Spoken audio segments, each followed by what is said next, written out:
Chitose is a pretty popular guy, often compared to Neymar because of how many girls are always around him. But everything changes for the better when he realizes his female friends want to leave the dreaded friend zone behind and have some flirty fun with him. So, he decides to grant their wishes, in his own way, of course. The story begins with a group of students searching for purpose amid youth, carried by the uncertainties and melancholy of the world around them. At the center of it all is Chitose, an ordinary student attending an ordinary school, living the start of another school year filled with routine activities, but with the hope that one day he'll look back on these moments with a smile, knowing he was the protagonist of his own story. While scrolling through his phone, lost in thought, Chitose is surprised by Yua, his classmate, who greets him with a sweet smile and asks what he's looking at. He shows her an anonymous post on social media where someone criticizes him, calling him a cheap flirt, a guy who's always clapping cheeks and collecting hearts. Chitose gets irritated by the mean comments, but Yua, in her calm way, comforts him, saying most people like him and that this gossip will soon be forgotten. He flashes a smug smile and replies that a handsome, intelligent, and charismatic guy like him has nothing to worry about. Excited, Yua shows him that they'll be in the same class again, which makes her glow with happiness. But when Chitose mentions that their whole group of friends also ended up in the same class, Yua makes a face, clearly upset that he didn't care much about her news. Soon after, they meet up with the rest of the group. Yuko greets them with a radiant smile, as if the sun itself had decided to stop by. She grabs Chitose's hands, celebrating the fact that they'll be in the same class again, and he sincerely says he'd be sad without her around. Yua, however, doesn't miss the chance to tease him, saying Chitose spent the walk to school flirting with girls. The joke leaves Yuko uncomfortable, like she just got hit with a bucket of cold water. Chitose fires back, saying Yua's just jealous, which earns him a light smack from Kenta, the basketball team's star. Beside him is Makoto, the soccer team's ace, arriving with the same lively energy. The two bump fists, and in a moment of pure competitiveness, each declares himself the group's leader before heading to class. In the classroom, Chitose is greeted by Haru, the ace of the girls' basketball team, who acts like one of the guys. She teases Chitose about his long hair, suggesting it's about time he cuts it. Beside her is Yuzuki, also on the basketball team, known as one of the prettiest girls in school, along with Yuko. But unlike Yuko's natural sweetness, Yuzuki has a striking, almost magnetic presence. Before class begins, Chitose raises his voice and declares that Team Chitose, their popular group, is officially reunited. The others, however, disagree with the name, each suggesting their own version. Their noise bothers some classmates who shoot them disapproving looks. Chitose, with his carefree attitude, just shrugs and says, "Haters will always hate," in his perfect little world. When class starts, Professor Kira, with his usual laid-back demeanor, gives a lazy greeting and wishes everyone a good year. Chitose, already used to the teacher's chill attitude, isn't surprised at all. Suddenly, Haru complains about the heat, saying the uniform with a tie is unbearable. Chitose suggests she swap the tie for a ribbon to give her neck more room, but Haru refuses, saying that would ruin her tough girl image. Out of nowhere, Kira asks Chitose to take charge of the class as usual. He walks confidently up to the podium, skipping formal introductions and joking that everyone already knows who he is. Some even call him a playboy. The joke earns a few laughs, though others roll their eyes, thinking he's trying too hard to be friendly. Chitose then brings up the class representative election, but his friends quickly suggest he just keep the position like last year. He accepts proudly, and Yuko stands up, saying she wants to be the vice representative again, even joking that she's good at taking care of things. And just like that, they become the class reps once more. At lunchtime, Chitose grabs a cold canned drink and heads up to the rooftop, where Kira is waiting, smoking a cigarette. He comments that it must be tough being a smoker, since people are always criticizing. Kira, with a sarcastic tone, says people love having a common enemy, something Chitose understands well, since he's constantly labeled a flirt. Then Kira reveals why he called him there.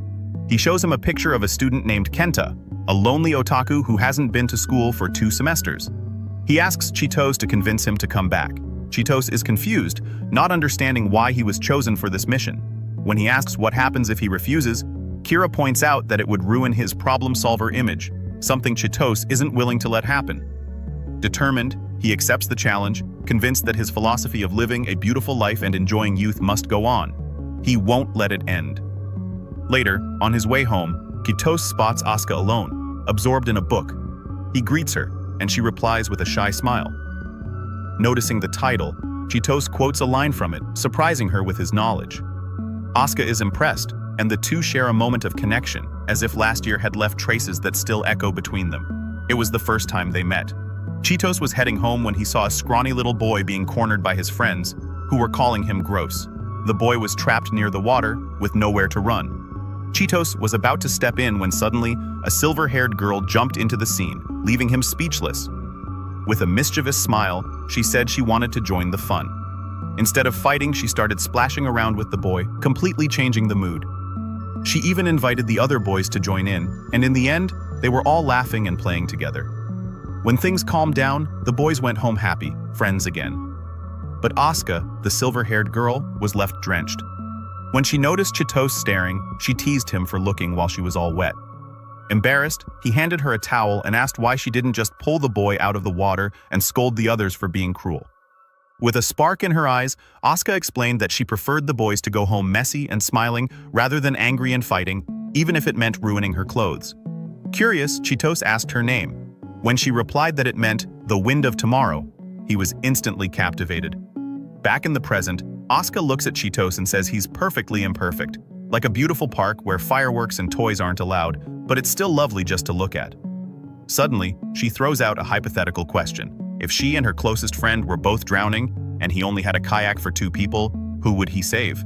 Chitose tries to dodge the question, suggesting one could hold on to the side, but Asuka raises the stakes, saying the water is full of piranhas. Confidently, she declares she would save Chitose, because she likes him more than any other boy in class.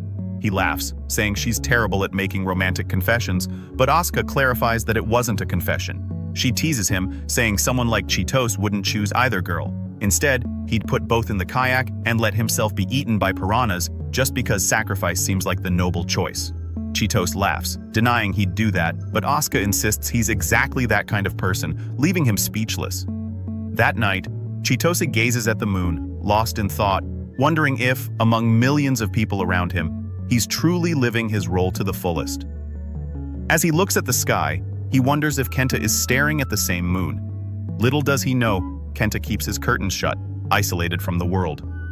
The next day, Yuzuki finds Chitose and notices something's bothering him. It doesn't surprise her, since Yuzuki has a natural gift for reading people's moods. He tells her about the mission Aya gave him, to convince Kenta to come back to school. Yuzuki offers to go with him, saying it's better not to go alone, and Chitose notices that even when offering help, she makes sure to look perfect. He tells her he already invited someone else, and Yuzuki, with a smile, reassures him that he can always count on her since she likes helping people she respects. After class, Chitose waits for Yua. When she arrives, he notices she put extra effort into her makeup, clearly wanting to impress him. Yua asks why he invited her, and Chitose explains that, unlike him, she doesn't have many people who dislike her. He gets a bike ready so they can go together, telling her to hold on so she doesn't fall. Yua, wary of his flirtatious reputation, just pinches his uniform instead. During the ride to Kenta's house, she compliments Chitose's broad back, saying it's surprisingly strong. He reveals that he used to be the best baseball player in the prefecture, and Yua admits that she used to watch him play before they became friends. Chitose teases her, asking if she was his fan, and she responds vaguely, half confirming, half denying. Then she asks if he has any plan to deal with Kenta. Chitose jokes that he only wanted to slow down the bike to feel her soft, delicious cannons, which earns him a stronger pinch on the neck. More serious, Yua presses the question, and he admits it makes no sense to plan without knowing what they're dealing with.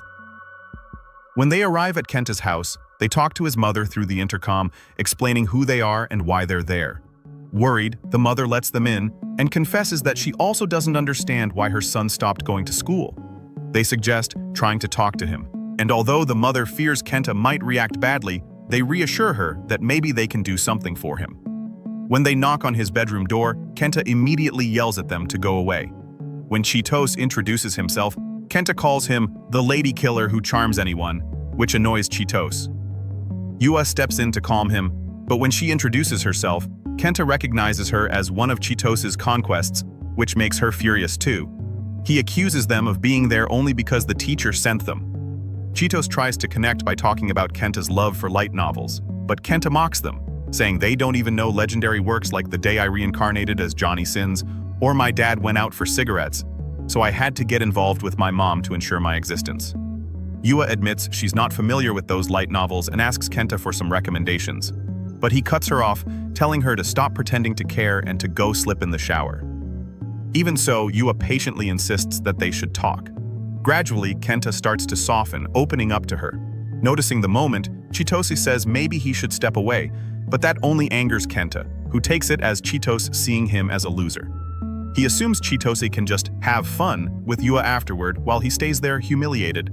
Feeling the hostility in the air, Chitose suggests they leave, and Kenta, furious, tells them not to come back, claiming they have nothing in common. On the way back, pedaling under the orange evening sky, Yua asks if Chitose noticed anything during the visit. He can only think about Kenta's anger, joking that the kid looked like he wanted to take a bite out of him if he could. Yua laughs, understanding why Kenta might not like Chitose, but reassures him, saying he's still amazing, even with haters. They stop to buy a few light novels, and as they continue home, Yua holds tightly onto Chitose's waist, the orange sky wrapping around them both. That night, Chitose decides to change his approach. The following week, he takes Yuko to visit Kenta, believing she might help. On the bike, Chitose warns Yuko to sit properly since people might see her precious little crack. Laughing, she says she doesn't mind if a few curious ones take a peek, but when Chitose jokes and asks for a look himself, she replies with a mischievous smile that he'll only see it on that special day. Sitting behind him, Yuko comments that Chitose doesn't sweat like he used to, which disappoints her a little since she liked the smell of his sweat. She leans closer, pressing her body against his, and stays that way until they arrive at Kenta's house. There, as expected, Kenta tells Chitose and his contagious diseases to go away. Not hearing Yua, he assumes Yuko doesn't care about him either. Chitose assures him she's not like that. Yuko introduces herself, but Kenta calls her one of the targets Chitose likes to charm. Confused, she asks for an explanation, and when Chitose clarifies, Yuko gets offended, saying her charms are limited edition and Kenta's words are cruel. Kenta accuses her of being there just to impress Chitose, and Yuko honestly admits that yes, she wants to stand out to him and be the main girl in his mind while helping. But Kenta doesn't want to be an object of pity for her to score points with someone. From his words, Yuko has a realization and asks if Kenta stopped going to school because of a girl who rejected him. He confirms, saying she's just like someone trying to impress Chitose. Unlike him, Yuko says she's willing to compete with other girls to win Chitose's heart, and that his kindness toward everyone is what makes her like him. That frustrates Kenta even more. Sensing the tension, Chitose asks Yuko to go have some tea downstairs while he takes over the conversation. Understanding what happened, Chitose asks Kenta to open the door so they can talk and he can help him. Kenta refuses, telling Chitose to eat dirt and leave. When Chitose starts to walk away, Kenta secretly wishes he could be on the other side of the door with them. But moments later, he sees a shadow in the window. Suddenly, Chitose breaks the glass with a baseball bat, leaving Kenta in shock. With a grin, he invites him out to find something they have in common. Kenta says what he did is a crime, but Chitose reassures him, explaining that Kenta's mom gave permission. Sitting in front of Kenta, Chitose turns on the light and suggests an honest talk. Kenta vents, expressing his hatred toward the popular kids who look down on losers like him, saying they should treat them like real people. He complains that the popular ones only stand out for being good-looking or athletic. Chitose disagrees, explaining that while some have physical advantages, people like Yuko, Yua, and their athlete friends worked hard to get where they are. Kenta snaps back, saying losers like him can never beat the talented ones no matter how hard they try, so it's pointless. Chitose insists he's wrong, that he needs to believe in himself and his effort to eventually succeed. He starts teaching Kenta how to communicate better. When Kenta tries, he manages to talk about how Chitose started liking light novels. Skeptical, Kenta doubts Chitose really enjoys them, but he reveals he spent the past week immersed in masterpieces like In Another World as Bonnie Blue. So I had to face 1,000 challenges and I was born a loser. So I decided to work hard and become a star. To prove it, Chitose shares details from the stories, impressing Kenta, and says he's an avid reader. Kenta asks why he did all that, and Chitose replies that he hates when people judge others without knowing them, exactly what Kenta did to him. He explains that the foundation of communication is wanting to know the other person, something Yua and Yuko both tried to do with Kenta. Chitose points out that Kenta is being hypocritical by doing the very thing he criticizes in others, leaving him speechless. Then Chitose grabs a book from Kenta's shelf and starts telling the story of a man with incredible talents. He describes someone handsome, charismatic, and kind to everyone, but who also earned good grades and a solid reputation through hard work and effort. Because he was too perfect, people began to envy him and seized every mistake to ridicule him. Frustrated, he started intentionally scoring lower, thinking he'd be more accepted that way. But that only made people hate him even more. Listening to the story, Kenta grows irritated, but Chitose continues, explaining that one teacher changed everything by helping him feel comfortable with his natural talents. That mentor taught him that someone like him needed to take the lead and guide others. From then on, the guy stopped holding himself back, striving to get better and better, soaring high and living beautifully, untouchable, like the blue moon in the night sky or the shine of a Ramune bottle. Kenta asks whose story it is, and when Chitose reveals it's about himself, Kenta scoffs, telling him to stop bragging. Even so, Kenta admits he turned Chitose into the villain of his life without ever really knowing him. Chitose reflects that people idealize and demonize popularity at the same time, but Kenta doesn't see a problem with that since, to him, Chitose is winning at life. Curious, Chitose asks for an example, and Kenta points out that it's easy for him to win over any girl with his charm. Chitose agrees but says that's also a downside since he's called a flirt every day.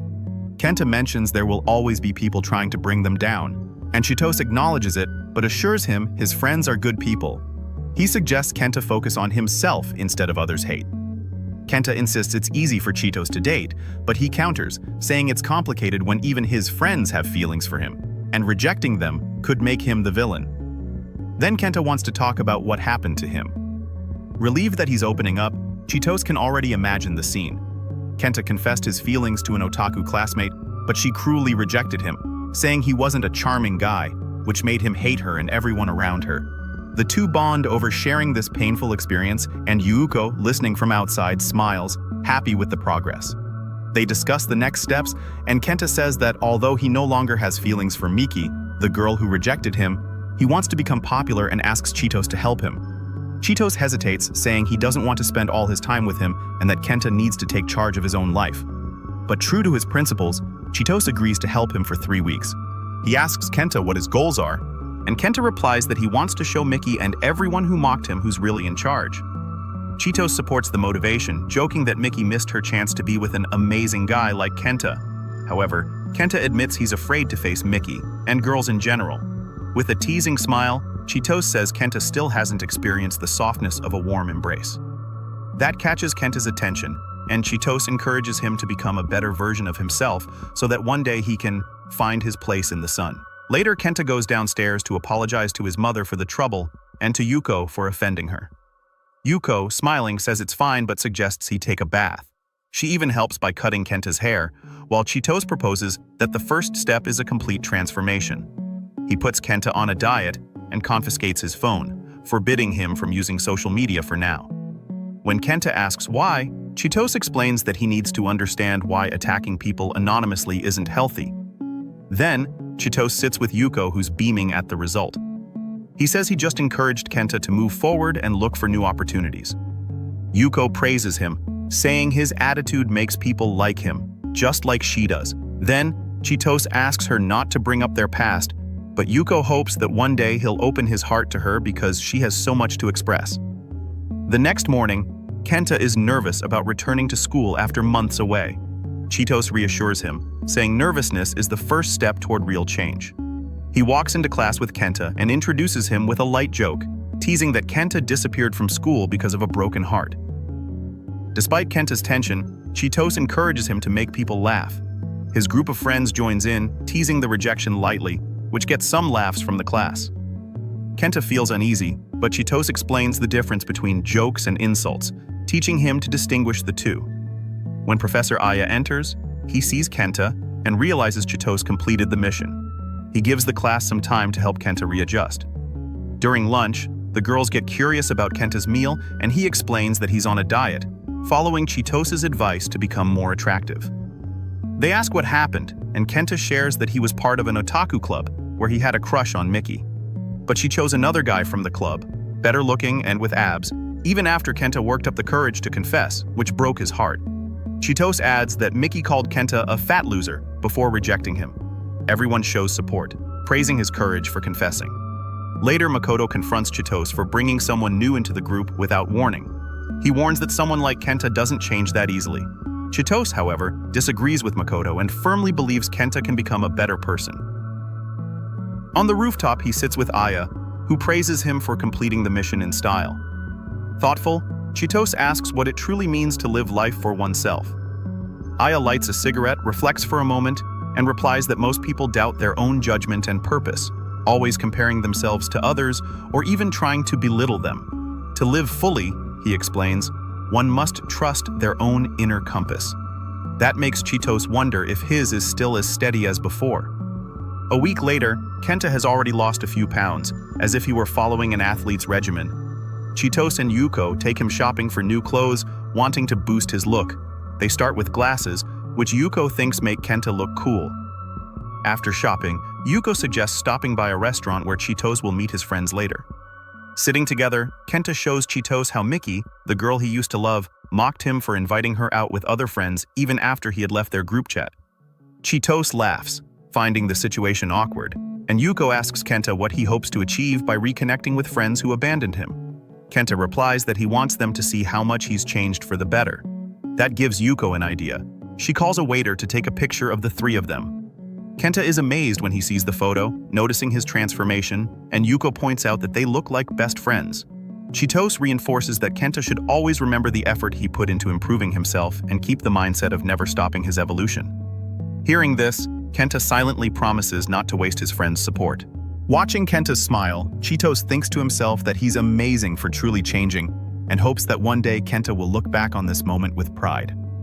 Days later at school, Chitose is walking to class when he hears some classmates picking on Kenta, asking why a pathetic loser like him is hanging out with Chitose's group. Yua tries to defend him, but the bullies tell her to stop pretending to be a princess, calling her fake. Meanwhile, in the hallway, Chitose hears everything alongside Yuzuki and Makoto. Furious, he fears this could ruin Kenta's progress and asks the two for help handling the situation. They enter the classroom with their usual relaxed attitude, and Chitose confronts the leader of the bullies, saying he doesn't even know who he is. The guy, offended, reminds him they faced each other in a baseball game and that his name is Uemura. Makoto joins the conversation and teases the tough girl, Aiko, who gives in quickly but snaps back, saying Chitose and Makoto should hang out with her instead of ugly girls like Yua and Yuzuki. Uemura questions why Chitose is hanging out with someone like Kenta, and he firmly replies that he chooses his friends, including Kenta. Feeling the tension rise, Makoto tries to calm things down, but Uemura insists, saying he hates guys like Chitose who never fail and that Kenta is trash, not worth his time. He shoves Kenta, leaving him shaken by the incident. Later, Kenta asks Chitose what he should have done against the bullies. Chitose advises him to keep his head high and stay true to his convictions, because that way, other people's words will never hit him. On the way home, Chitose feels responsible for what happened, since he was the one who encouraged Kenta's transformation. He fears that if Kenta continues down this path, more people will hurt him, leaving permanent scars. At that moment, Haru shows up and invites him out. They go to the sports field, where they help each other stretch. They talk about Chitose's past as a baseball player and why he quit. Although Chitose pretends the sport doesn't matter much, Haru calls him a liar, knowing how dedicated he once was. Then she challenges him to a basketball game. If he loses, he has to tell her what's bothering him. If she loses, she has to reveal how many fingers she uses at night. Chitose adds that the loser also buys dinner for the winner. In the game, Haru wins and encourages him to open up. Chitose confesses he's afraid Kenta's plan to impress his old friends will fail and wants to do something to make sure it works. Haru bluntly calls him an idiot, saying he's already done everything he could for Kenta and now needs to trust that he can handle it. Just like a coach trusts their players after training them, she says Chitose is underestimating Kenta's determination and shouldn't think he's that important. They spend the rest of the day together, and Chitose demands a rematch. Whoever swings higher on the swing will one day have to tell the other their biggest secret. Under the dark blue sky, with stars shining above, They swing high, and Chitose silently wishes that one day he'll be able to stand on his own 2 feet. Later that night, Chitose joins a call with Yuzuki, and they start joking around, getting into a playful roleplay. Yuzuki asks why he helped Kenta. Chitose replies playfully that it was because Aya blackmailed him, but Yuzuki disagrees, saying that's not true. To her, Chitose did it because that's who he is, a guy who sees himself as righteous and has a savior complex. The statement catches Chitose off guard, but he can't deny it. Yuzuki says he owes her one now, and Chitose, curious, asks what she wants. Suddenly, she playfully asks him to be her boyfriend. Chitose is surprised, but Yuzuki laughs, saying she got too carried away with the roleplay. He joins in on the joke and, with a mischievous grin, asks what the details are of what she's wearing underneath. Teasing, Yuzuki replies that it's blue, like the night sky, with a clasp on the back, leaving Chitose so intrigued that he can barely sleep that night. A week later, Kenta is visibly thinner and has even gained some muscle. It's almost the last day of Chitose's mentorship, and he encourages him, assuring Kenta that he'll show the bullies he's changed. But Kenta hesitates, confessing that he's not sure he even wants to prove anything to them anymore. Later, they play soccer, and Uemura challenges Chitose to a match, with the condition that the loser faces a humiliating penalty. Confident, Chitose accepts. Kenta worries about the challenge, but Chitose reassures him, saying it's just a game and he'll pass the ball to him several times. Kenta, who's never been good at sports, feels nervous, but Chitose insists he should just have fun since he's not part of the bet. When the game begins, Chitose and Makoto carry the team but try to help Kenta score. He fails miserably, and everyone laughs, shaking his confidence. Chitose helps him up and notices how seriously Kenta takes everything. To Chitose, excluding someone who isn't athletic isn't fun. That's why he wanted to include Kenta. But each mistake only made Kenta's insecurity grow stronger. In the final play, they try to pass the ball to Kenta, but he refuses to move. Chitose then takes the initiative and scores an impressive goal with animation worthy of a sports anime. Even so, their team loses, and while Chitose carries out his penalty, Uemura says something to Kenta. Before heading home, Yuko talks to Chitose about Kenta's performance, and they share some light, harmless jokes. However, Kenta overhears their conversation and confronts them, accusing them of bad-mouthing him behind his back. Chitose assures him it was just a joke and that he'd say it to his face, but that only makes Kenta angrier. He says Uemura was right, and that he's nothing but a clown to Chitose. Yuko tries to explain that he's mistaken, but hurt. Kenta says he doesn't care anymore since tomorrow is their last day together. He vents, saying how hard it is for someone like him who's bad at sports to be dragged into playing by a popular guy like Chitose, just to humiliate himself and watch Chitose steal the spotlight in the end. It makes him feel like a complete joke. Yuko confronts him, saying that after weeks together, Kenta should know that Chitose would never laugh at someone behind their back. Her words make him pause, but Chitose takes responsibility, apologizing for crossing the line between teasing and bullying, which ended up hurting Kenta. Feeling guilty, Kenta runs off, but Chitose yells after him, wishing him luck on his meeting with his old friends and reminding him that he believes in him. On the way home, Yuko calls Chitose a hero for trusting and helping someone like Kenta. She admits that deep down, she didn't really believe Kenta could change.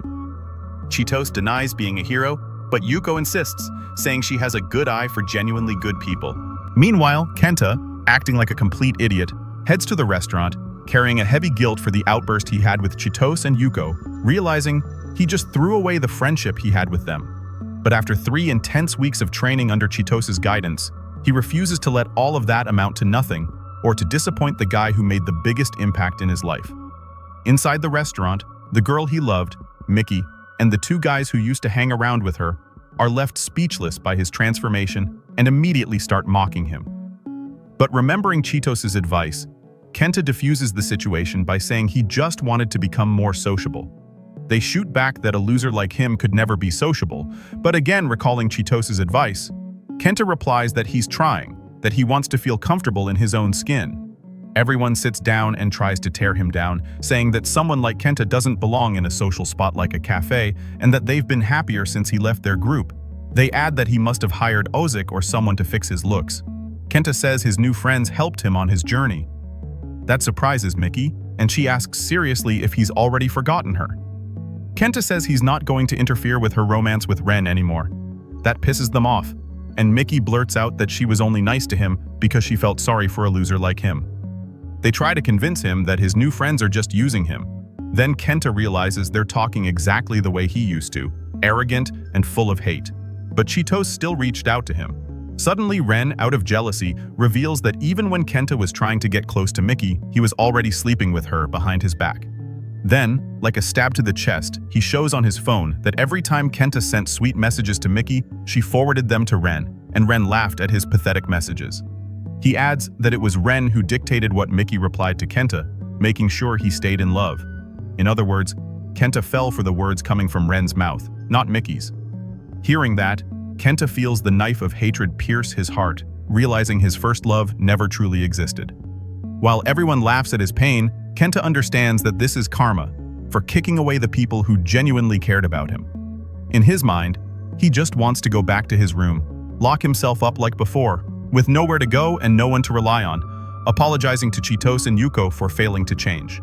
But suddenly, Chitose's encouraging words echo in his head, and the man himself appears beside him, saying he came to keep his promise to back him up. The others are confused about who this handsome Chad is, and Chitose introduces himself as Kenta's classmate and friend.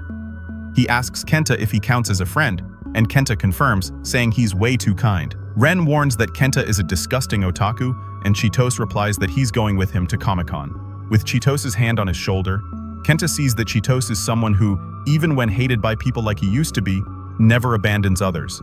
A life philosophy he lives by, and that Kenta deeply values. Ren tells Chitose that Kenta is a pervert who used to send tons of messages to Mickey and would probably do the same to Chitose's girlfriend.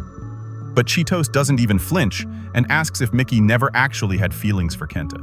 When they confirm she didn't, Chitose tells Kenta that means his first love is still waiting for him, because you never truly lose something that was never real. Chitose adds that he shouldn't waste his feelings of love on people like that, but save them for someone who truly matters. Annoyed by his calmness, Ren stands up and charges at Chitose, accusing him of looking for a fight, but Chitose reminds him that they're the ones who picked a fight with his friend. The bullies insist he shouldn't waste time on someone like Kenta, that Chitose would ditch him anyway. Ren explodes in anger, yelling that someone like Kenta never changes, that a loser will always be a loser. But Chitose reaches his limit. He bares his teeth in fury, telling Ren that Kenta is someone who took the first step to becoming the best version of himself. And despite the pain, he's someone who aims for the moon, the same beautiful moon everyone looks up at. Unlike Ren, who chose to stay trapped as a pathetic loser who always drags others down when they rise. Hearing that, the whole cafe freezes, and Kenta drowns in his own tears. Seeing the guy who usually hid his emotions and smiled, now furious because of him, makes Kenta finally see a path forward, one that pushes him to keep moving on. He sees that encouragement in Chitose, the man he calls his hero. At that moment, Yuko shows up, drawing everyone's attention and breaking the heavy mood in the cafe just by being there. She greets Kenta and messes up his hair, showing everyone that Kenta has a hot girl as a friend. Yuko tells Mickey and the others that enough's enough and asks Kenta to say his final words to the old friends he's leaving behind. With his new friends' support, Kenta tells the old ones that he's aiming for the moon and won't look back, closing the chapter of his miserable past life. Later, as they walk back, Chitose and Yuko assure Kenta he did the right thing, especially after what they did to him. Chitose says he hopes Mickey and the others learned their lesson, since that aligns with his philosophy of living beautifully. Then Chitose reminds Kenta that 3 weeks have already passed and, as they agreed, their relationship is over.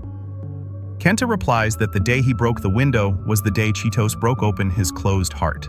He promises he'll start his own story and asks if one day he can stand beside them with his head held high.